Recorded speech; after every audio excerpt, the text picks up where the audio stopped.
Well, my name's Charles Powell. I was for many years Margaret Thatcher's Foreign Affairs Advisor as Prime Minister. These days I'm a businessman.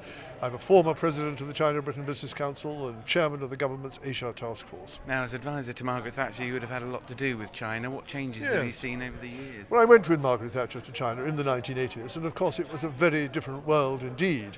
I remember how we landed in Beijing after dark, and there were no lights on the city. You wouldn't have known you were anywhere near Beijing. And the motorway in from the airport was single track, the road full of bicycles, no street lights.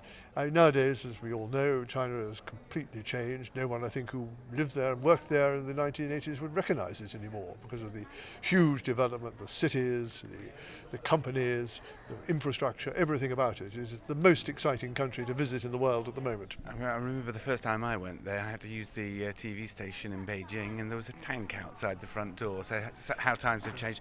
But, I mean, what is the importance now? We've got these new trade figures out suggesting China is has overtaken the United States, is the world's biggest trader. Do we believe those figures? Yes, we certainly do believe that China is the biggest trading nation in the world, and if it isn't, exactly this week, it will be within the next year or two anyway. So it's an inevitable process, and it's going faster than many of us would have thought. And it will eventually be the world's biggest economy as well, though that's a little further away. So it's vitally important that Britain improves its trade performance with China. Now, we tried hard to do that in the 1990s and early part of this century when I was president of this body, the China-Britain Business Council. It's gone much further since. We are doing much better, but by golly, there's a long way still to go.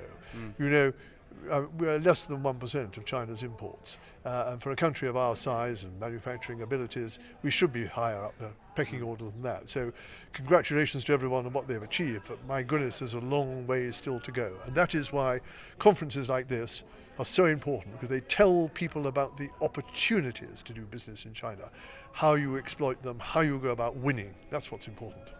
Excellent. I mean, we heard Hugo Swire, the Foreign Office Minister there with the responsibility for China, talking about the changes in the way Chinese people can apply for visas. There are those, like the boss at Harrods, saying they don't go far enough. Really, we need to open our doors to the people of China if we're to do business properly, both in terms of tourism, both in terms of business. I think anyone who lives in London would think we do open our doors very considerably to Chinese people. The streets are thronged with them, the shops are thronged with them. Of course, it's always possible to remove more restrictions, but we do have certain problems in this country with people who come here illegally, and China is high up the list of countries from which illegal immigrants come. So we have to observe some restrictions. But I think over time they will become less, and that's extremely good news. But if you look at the number of students we have here from China, for instance, at its peak it was over 100,000. It's probably fallen a little in the last year or two. It'll come back. That's a huge number. It's about the same as the United States takes in Chinese students. So I don't think one should get the impression that it's terribly difficult to come to Britain. There are irritations, the government's trying to reduce them, and I'm sure they'll succeed. Right. So in short, I mean, Britain is perhaps late in the day, following on from Germany's advantages, positioning itself around China. Do you think that we're not too late? Certainly not too late. You see, the structure of the German economy is very different.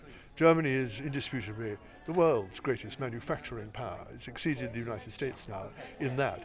At this stage of its economic development, China has a strong need for manufactured products, for machine tools, for engineering processes, that sort of thing.